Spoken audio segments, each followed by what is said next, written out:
தமிழ்நாடு சட்டப்பேரவை தேர்தலை முன்னிட்டு தேர்தல் ஆணையம் வாக்காளர் பட்டியல் சிறப்பு தீவிர திருத்த பணிகளை மேற்கொண்டு வருகிறது. தமிழ்நாடு முழுவதும் வாக்குச்சாவடி நிலை அலுவலர்கள் மூலம் வாக்காளர்களுக்கு SIR படிவங்கள் விநியோகிக்கப்பட்டு பூர்த்தி செய்யப்பட்ட படிவங்கள் பெறப்பட்டு வருகின்றன. இந்நிலையில் SIR பணிகள் குறித்து செய்தியாளர்களை சந்தித்த தமிழ்நாடு தலைமை தேர்தல் அதிகாரி அர்ச்சனா பட்நாயக் கடந்த அக்டோபர் 27ஆம் தேதி நிலவரப்படி தமிழ்நாட்டில் 6,46,00,000 வாக்காளர்கள் இருப்பதாக தெரிவித்தார்.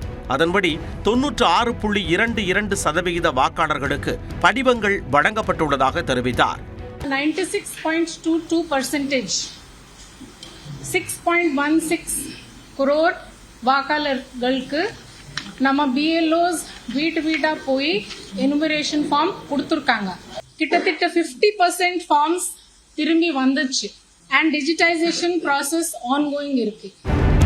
தகுதியான வாக்காளர்கள் ஒருவர் கூட பட்டியலில் இருந்து விடுபடக்கூடாது என்ற அடிப்படையில் பணிகள் நடந்து வருவதாகவும் தான் உட்பட 83,000 அதிகாரிகள் SIR பணிகளில் ஈடுபட்டுள்ளதாகவும் அர்ச்சனா பட்நாயக் தெரிவித்தார். கிட்டத்தட்ட 83,256 நம்ம ஒபிஷியல்ஸ் இருக்கோம். எனக்கு சேர்த்துட்டு நம்ம BLO வரைக்கும் BLO சூப்பர்வைசர்ஸ் வரைக்கும் வாலண்டியர்ஸ் பார்க்கணும்னா இதுல நல்லா ஒத்துழைப்பு கொடுத்துருக்காங்க.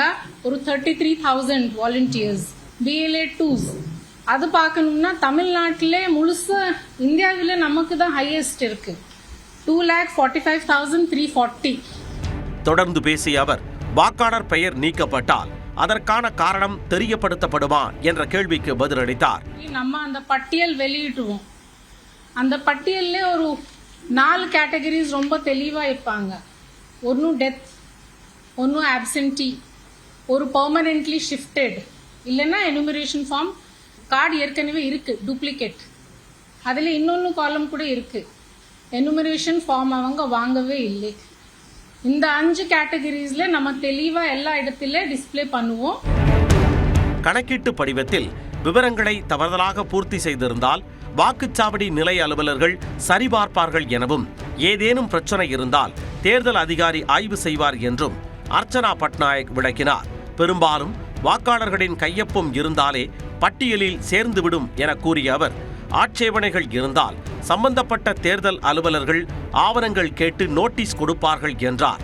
இப்பணிகள் அடுத்த மாதம் 8ஆம் தேதிக்கு பிறகு தொடங்கும் என்றும் தெரிவித்தார். கணக்கீட்டு படிவம் கொடுத்து திரும்பப் பெறும் பணிக்கான கால அவகாசம் நீட்டிக்க வாய்ப்புள்ளதா என்ற கேள்விக்கும் அர்ச்சனா பட்நாயக் பதிலளித்தார். இப்போதைக்கு கூடுதல் வாய்ப்பு கிடையாது. நம்ம அந்த டேட்க்கு உள்ளே தான் கவர் பண்ணிடுறோம், முயற்சி பண்றோம்.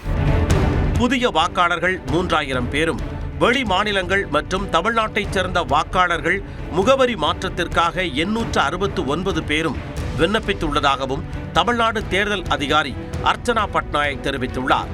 இந்த விண்ணப்பங்கள் அடுத்த மாதம் 8ஆம் தேதிக்கு பிறகு பரிசீலனைக்கு எடுத்துக் கொள்ளப்படும் என்றும் கூறினார்.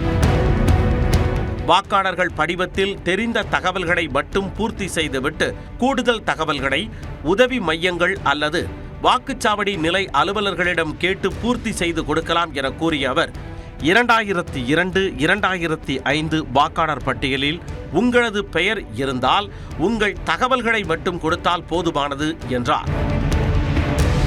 கடந்த தேர்தலில் ஒரு சட்டமன்ற தொகுதியில் வசித்து தற்பொழுது வேறொரு தொகுதிக்குட்பட்ட பகுதியில் வசிப்பவர்களுக்கு முடிந்த வரையில் தேடி கண்டுபிடித்து படிவங்கள் கொடுக்கப்படுவதாகவும் இல்லையெனில் முகவரி மாற்ற படிவம் ஃபார்ம் 8ஐ கொடுக்க வேண்டும் என்றும் கூறினார். வரைவு வாக்காளர் பட்டியலில் பெயர் இல்லை என்றால் ஆட்சேபனை தெரிவிக்க கால அவகாசம் வழங்கப்படும் எனவும் அப்பொழுது மீண்டும் விண்ணப்பிக்கலாம் என்றும் தமிழ்நாடு தலைமை தேர்தல் அதிகாரி அர்ச்சனா பட்நாயக் தெரிவித்தார்.